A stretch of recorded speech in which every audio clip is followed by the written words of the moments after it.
Have you ever noticed that some children seem unusually calm, confident, and independent, not because they're naturally gifted, but because of one small daily habit their parents practice? Here's something surprising.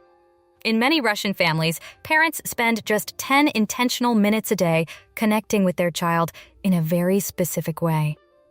No expensive programs, no endless lectures, no complicated parenting techniques. And the results can be remarkable. Children who feel more secure, more cooperative, more willing to handle challenges on their own. Now, if you're thinking this is another strict, old-fashioned parenting rule, think again. In fact, the secret isn't about controlling children at all. It's about creating a powerful emotional connection that helps them develop confidence from the inside out. And what's fascinating is that this method has been passed down through generations of Russian families, while also being supported by modern child psychology.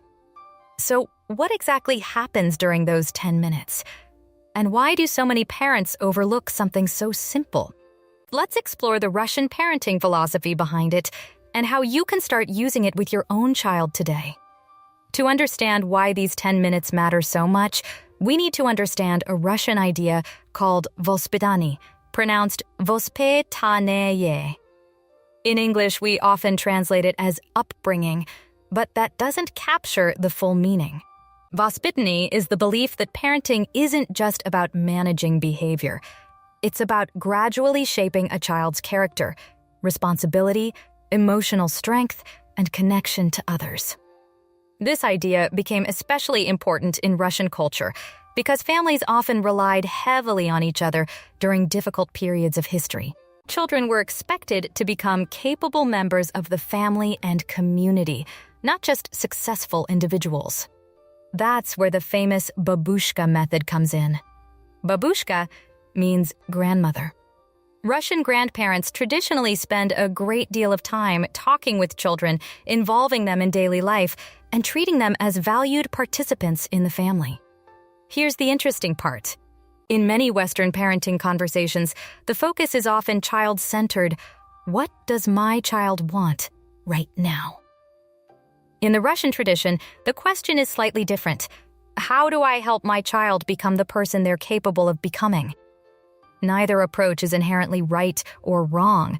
They simply emphasize different things. And modern research is beginning to support some of these older ideas. Russian child psychologist Lyudmila Petronovskaya emphasizes that children thrive when they experience both warm emotional connection and clear guidance. Attachment studies in many countries have found similar patterns.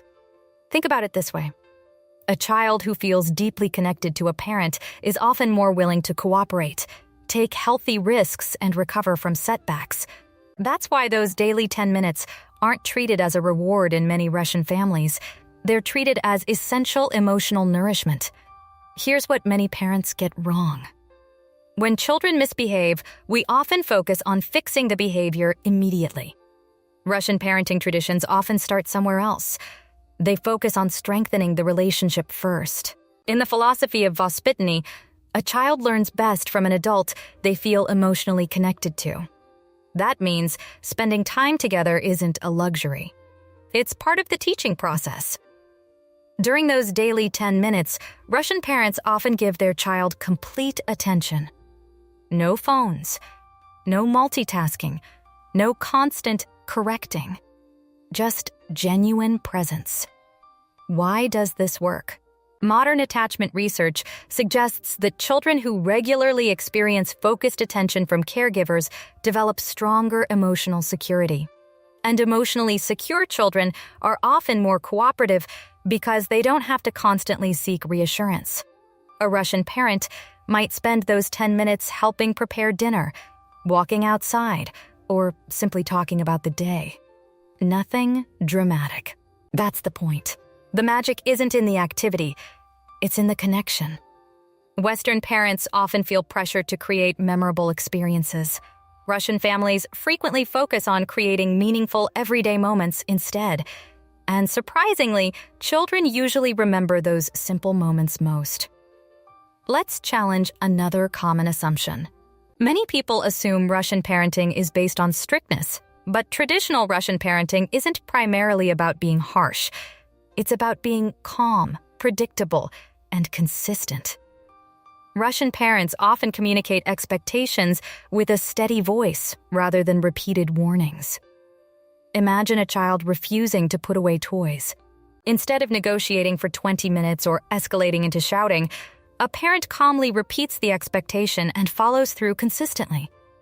The message becomes clear: the adult is in charge. But the child is respected. This approach aligns with findings from developmental psychology. Children tend to feel safer when boundaries are predictable. They don't have to constantly test where the limits are. Have you ever noticed how children often become more anxious when rules change from day to day? Consistency creates security, and security creates confidence. That's one reason many Russian families invest those 10 minutes not just in affection, but also in calm conversation about responsibilities, choices, and family values. The goal isn't obedience. The goal is self-discipline. There's a difference. This may be the most powerful principle of all. Russian parents often assume competence earlier than many Western parents. Not perfection. Competence. A 5-year-old might help set the table. A 7-year-old might prepare a simple snack. A 9-year-old might manage certain daily responsibilities independently. Of course, tasks should always be age-appropriate and safe, but the underlying belief remains the same. Children grow through responsibility, not through constant protection from responsibility. This connects directly to those daily 10 minutes. Many Russian parents use this time to teach practical skills, solve problems together, or discuss challenges the child is facing. Instead of immediately rescuing the child, they ask questions. What do you think we should do? What's your plan? How can I help you figure it out? Research on self-efficacy, the belief that we can handle challenges, shows that confidence grows when children successfully overcome manageable difficulties, not when every obstacle is removed for them. That's why a child who ties their own shoes after several failed attempts often gains more confidence than a child whose shoes are always tied for them. Counterintuitive, isn't it? Many parents worry that giving responsibility will create stress. Yet when responsibilities match a child's abilities, they often create pride instead. And that's exactly what these Russian parenting traditions aim to build. Not perfect children, capable children. Children who gradually learn to trust themselves because trusted adults believed in them first. So how can you start applying these ideas today? Start with the simplest step. Choose one consistent 10-minute period each day where your child receives your complete attention. No phone, no television, no multitasking, no teaching unless they ask for help. For younger children, this could be building blocks, drawing, or reading together. For older children, it might be a walk, a conversation before bed, or helping with a household task. For teenagers, it may simply be talking while driving or preparing a meal together. The goal isn't entertainment. The goal is connection. And don't make the mistake of trying to make every session special. Ordinary moments are powerful enough. Next, replace immediate solutions with questions.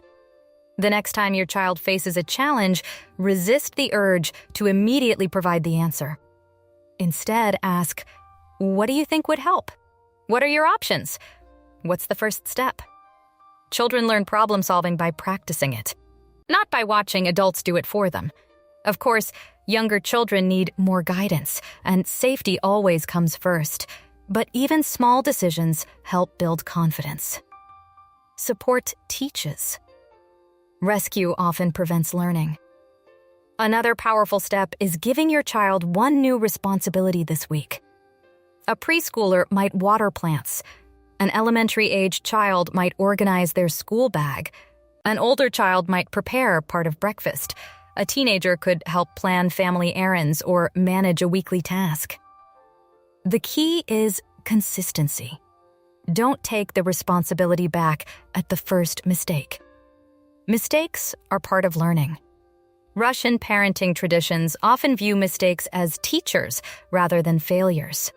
Focus less on perfection and more on effort, ownership, and improvement. Finally, practice calm authority. The next time conflict appears, lower your voice instead of raising it. Children often mirror the emotional energy around them. When adults remain calm, children have a better chance of regulating themselves too. This doesn't mean being passive, it means being clear and steady. State expectations once. Follow through consistently. Avoid long lectures. Avoid endless negotiations. And remember, the goal isn't to copy Russian parenting exactly. The goal is to borrow useful principles and adapt them to your family's culture, values, and circumstances. As we've seen, these 10 minutes aren't really about a timer. They're about something much deeper. They're about creating the kind of relationship that helps children feel secure, capable, and connected. And that's the real lesson behind many Russian parenting traditions. Not strictness, not perfection, not raising children who never make mistakes, but raising children who gradually learn to trust themselves because someone first believed in them. The beautiful thing is that you don't need to completely change your parenting style to benefit from these ideas. You don't need to move to Russia. You don't need to follow every tradition. You simply need to create consistent moments of connection, offer calm guidance, and trust your child's growing abilities. Because here's something worth remembering. Children rarely become confident because we tell them they're confident. They become confident because they repeatedly experience themselves succeeding, learning, and growing with our support. So here's my question for you. If you had 10 uninterrupted minutes with your child today, how would you spend them? Share your answer in the comments below. And if you enjoy discovering parenting wisdom from different cultures combined with modern science and practical strategies, make sure to subscribe and join our growing community. Because great parenting isn't about being perfect. It's about showing up, staying connected, and helping your child discover what they're capable of becoming. And sometimes, that journey begins with just 10 minutes a day.